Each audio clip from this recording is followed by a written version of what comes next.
স্বামী বিবেকানন্দ স্কলারশিপের পাশাপাশি ছাত্রছাত্রীদের পেতে পারো কন্যাশ্রী K3। কারা কারা পাবে এই কন্যাশ্রী K3? এতদিন তোমরা কন্যাশ্রী K1, কন্যাশ্রী K2 সম্পর্কে জেনে এসেছো, কিন্তু কন্যাশ্রী K3 সম্পর্কে হয়তো তোমাদের ধারণা নেই।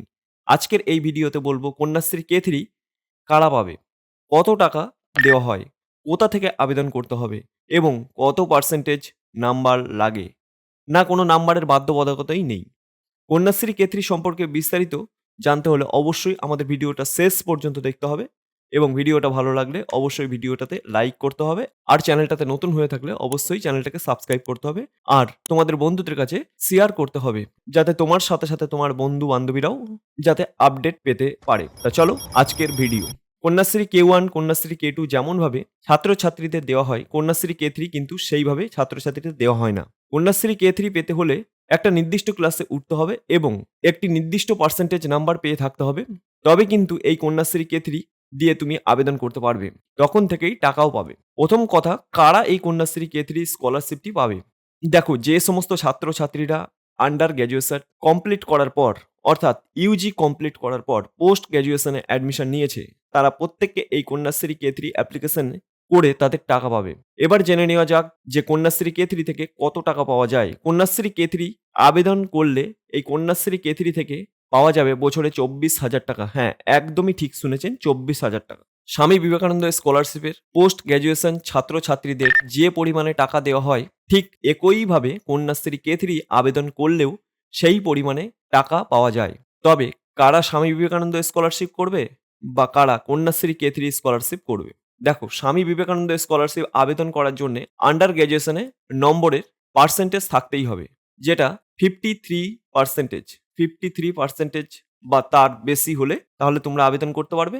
তবে এই পোস্ট গ্র্যাজুয়েশন অ্যাডমিশন নেওয়ার পর এই স্বামী বিবেকানন্দ স্কলারশিপের আবেদন করা যাবে। তবে যে সমস্ত ছাত্রীরা এই 53% নাম্বার নিয়ে পাস করতে পারবে না বা যাদের নম্বরের পার্সেন্টেজ 53-র নিচেই থাকবে, তারা স্বামী বিবেকানন্দ স্কলারশিপ পাবে না। অবশ্যই পাবে সেটা কন্যাশ্রী K3। তাদের জন্যে নম্বরের পার্সেন্টেজ একটু কমিয়ে আনা হয়েছে, যেটা 45% বা তার বেশি। 45-এর বেশি নাম্বার নিয়ে যারা আন্ডার গ্র্যাজুয়েশন কমপ্লিট করবে বা পোস্ট গ্র্যাজুয়েশনে অ্যাডমিশন নিয়েছো, তারা এই কন্যাশ্রী K3-তে অ্যাপ্লিকেশন করতে পারবে এবং তখন থেকে বছরে 24,000 টাকা পেয়ে যাবে। আশা করি পুরো বিষয়টা বোঝাতে পারলাম। কারা কন্যাশ্রী K3 পায়, কত টাকা পায়, এখন জেনে নেওয়া যাক এই কন্যাশ্রী K3-তে আবেদন কিভাবে করবে।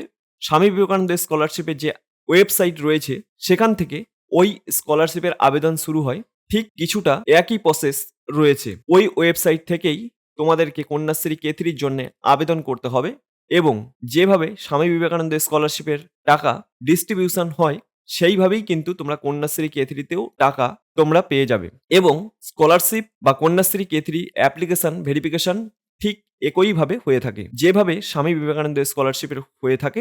অর্থাৎ এটাই বলার, স্বামী বিবেকানন্দ স্কলারশিপের মতোই অনেকটা। তবে যারা আন্ডার গ্র্যাজুয়েশনে 53% নাম্বার বা তার বেশি নাম্বার নিয়ে পাস করতে পারবে না, কম নাম্বার নিয়ে পাস করবে, অর্থাৎ মিনিমাম 45% বা তার বেশি নাম্বার নিয়ে যারা পাস করবে, তাদের জন্য রয়েছে এই কন্যাশ্রী K3। ঠিক যেমনই স্বামী বিবেকানন্দ স্কলারশিপের তার অনুরূপ কন্যাশ্রী K3 স্কলারশিপ, এটাকে তোমরা স্কলারশিপও বলতে পারো। আশা করি পুরো বিষয়টা বোঝাতে পারলাম। এখন জেনে নেওয়া যাক যে এই কন্যাশ্রী K3 আবেদন কবে থেকে শুরু হবে। দেখো, যে টাইমে স্বামী বিবেকানন্দ স্কলারশিপ আবেদন কলেজ লেভেলের জন্য শুরু হয়, ঠিক সেই সময় কন্যাশ্রী K3 আবেদনও শুরু হয়ে যাবে। তাই পোস্ট গ্র্যাজুয়েশনের সকল ছাত্রছাত্রীদেরকে বলবো, খুব শীঘ্রই কিন্তু নতুন আবেদন হয়ে যাবে। আজকের এই ভিডিওটা কেমন লাগলো অবশ্যই তোমরা কমেন্ট করে জানাবে। আরো নতুন নতুন স্কলারশিপের আপডেট পেতে আমাদের চ্যানেলটিকে অবশ্যই সাবস্ক্রাইব করে নেবে আর বন্ধুদের কাছে শেয়ার করে দেবে। আজকের ভিডিওটা এইটুকুই, দেখা হবে নেক্সট ভিডিওতে।